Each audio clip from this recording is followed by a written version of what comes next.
Breaking news చూస్తున్నాం. ప్రముఖ YouTuber social media activist ప్రశ్న రావణ్ కు కోర్టు 14 రోజుల జ్యుడిషియల్ రిమాండ్ విధించింది. ఈ నెల 18వ తేదీ వరకు ఆయనకు రిమాండ్ విధిస్తూ న్యాయమూర్తి ఉత్తర్వులు జారీ చేశారు.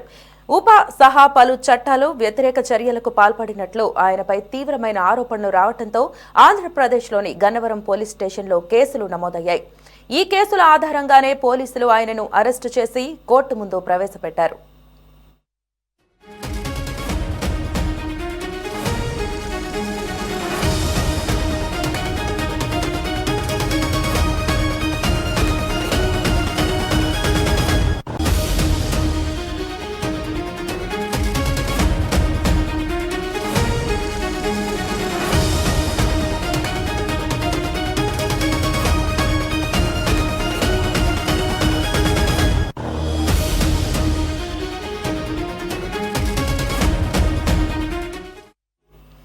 ప్రశ్న రావణ్ సోషల్ మీడియా వేదికగా చేసిన కొన్ని వ్యాఖ్యలు, వీడియోలు శాంతి భద్రతలకు విఘాతం కలిగించేలా ఉన్నాయని, ప్రభుత్వానికి వ్యతిరేకంగా విద్రోహ చర్యలను ప్రేరేపించేలా ఉన్నాయని పోలీసులకు ఫిర్యాదులు అందాయి.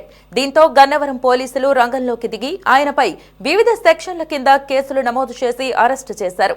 మొదట 4 కేసుల్లో బెయిల్ పొందగా 5వ కేసులో ఆయనను మెజిస్ట్రేట్ ఎదుట హాజరుపరచగా కోర్టు 14 రోజులు రిమాండ్ ఖరారు చేసింది. భద్రతా కారణాల దృష్ట్యా న్యాయస్థానం ఆదేశాల మేరకు రావణ్ను వెంటనే నెల్లూరు సెంట్రల్ జైలుకు తరలించారు. ఈ కేసులకు సంబంధించి పోలీసులు మరింత సమాచారం సేకరిస్తున్నారు. అయితే రావణ్ అరెస్టును ఇరు తెలుగు రాష్ట్రాల పౌర సంఘాల నేతలు, ప్రజలు తీవ్రంగా ఖండిస్తున్నారు.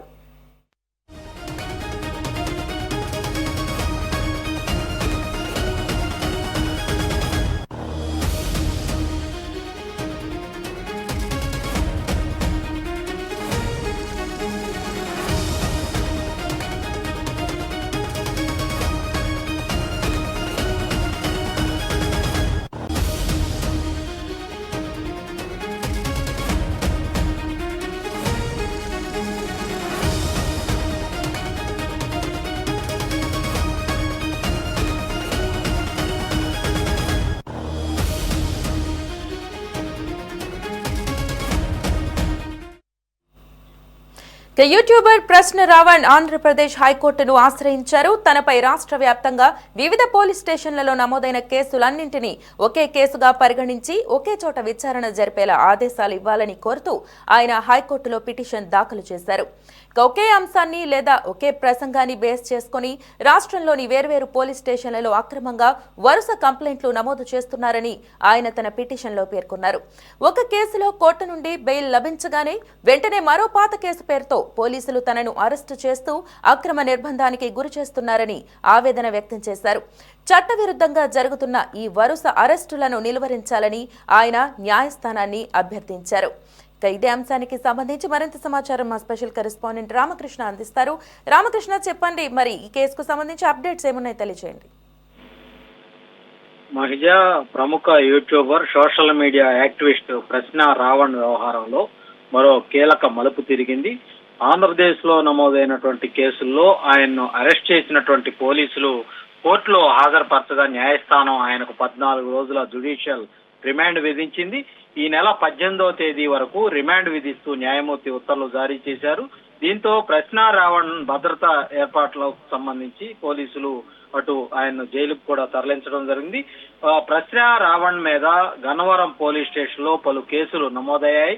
ఆయన సోషల్ మీడియా వేదికగా చేసినటువంటి వ్యాఖ్యలు, ఆయన విడుదల చేసినటువంటి కొన్ని వీడియోలు చట్ట వ్యతిరేక కార్యకలాపాలను ప్రోత్సహించేలా ఉన్నాయని, శాంతి భద్రతలకు విఘాతం కలిగించే అవకాశం ఉందని కూడా ఆరోపణలు వెల్లువెత్తాయి.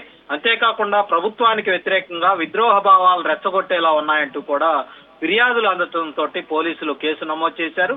ఈ కేసుల్లో తీవ్రమైనటువంటి ఆరోపణలు ఉండటంతో పోలీసులు వివిధ చట్టాల కింద ముఖ్యంగా ఉపా చట్టం తో పాటు ఇతర సెక్షన్లు కూడా చేర్చడం జరిగింది. ఆ తర్వాత ప్రశ్న రావణ్ అదుపులోకి తీసుకుని విచారణ చేపట్టారు. విచారణ తర్వాత ఆయన కోర్టులో హాజరుపరచడం, కేసులో వివరాలను పరిశీలించినటువంటి న్యాయస్థానం 18వ తారీఖు వరకు కూడా జ్యుడిషియల్ రిమాండ్ విధించడం జరిగింది. పోలీసుల సమాచారం ప్రకారం ప్రశ్న రావణ్ మీద మొత్తం 5 కేసులైతే నమోదయ్యాయి.